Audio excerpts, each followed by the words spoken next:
partir, ouais. Bon, bah alors Pauline Desnues, elle est déjà en train de parler, mais c'est normal, c'est le salon, c'est le dernier jour. Vous êtes... Bonjour tout d'abord. Bonjour.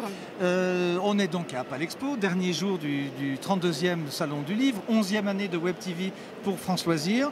Vous êtes arrivé chez nous à travers un mail adressé de manière générale à France Loisirs, qui est arrivé chez moi, rédacteur en chef. Puis nous voilà. Pourquoi? Parce que vous avez tout de suite pris la plume, je voulais dire le clavier derrière. Et puis on s'est dit pourquoi ne pas se voir. J'ai reçu le livre, je l'ai lu. Très étonnant, petit roman sur... Bon, on commence par apprendre une première chose dans votre roman, c'est que le Cap-Vert, qui a un très joli nom, en fait, il n'y a pas une once de verre. Voilà, ce sont des terres très arides. Et le Cap-Vert, justement, c'est un contraste en lui-même. Il y a cette beauté des paysages, moi, qui m'a frappée quand j'y suis allée. Bien sûr, cette mer d'une beauté éblouissante et cette aridité des paysages qui contraste vraiment avec cette pauvreté et ce dénuement. Et le personnage principal, justement, Liam, oui, un voilà. prénom. Je pensais à un acteur, c'est terrible, mais on pense à Liam Neeson. C'est vrai, vous avez pensé à lui directement? Mais j'ai pensé à lui parce que j'avais vu un film avec lui. Le Cap-Vert, c'est cette pointe extrême en ouest, où l'aéronautique française mettait ses avions pour aller de l'autre côté, c'est-à-dire au Brésil. À 500 km des côtes du Absolument. Sénégal. Voilà. Et ils avaient des bateaux qu'on appelait des avisos, ça je vous apprends peut-être quelque chose. Non, je ne savais pas. Et les avions faisaient la traversée, s'opposaient, et ensuite c'est le bateau qui amenait le courrier. Étonnant, donc j'ai commencé la lecture comme ça.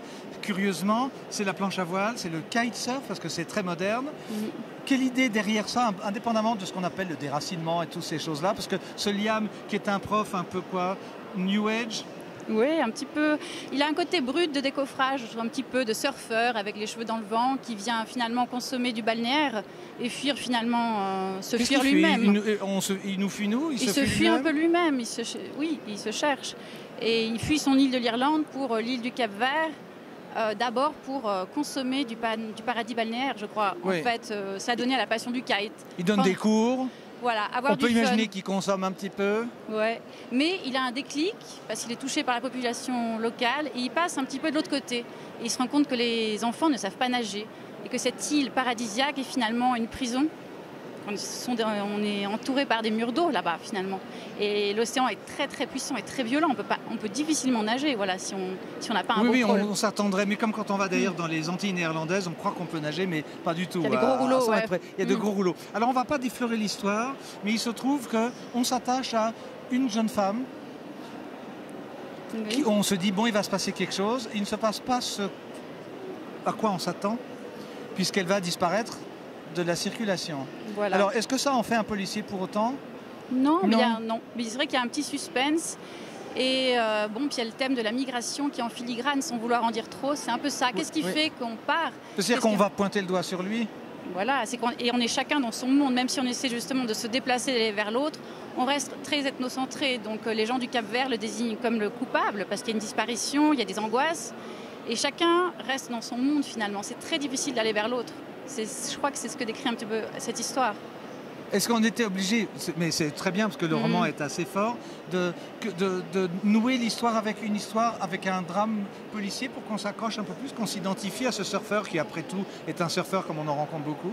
Ah, je crois, pour tenir un petit peu en haleine le lecteur, j'imagine. J'ai essayé en tout cas. Quel est votre horizon littéraire? Parce que moi je vous découvre, vous émergez comme une bouteille à la mer. Oui, donc auparavant j'avais travaillé sur des portraits de migrants.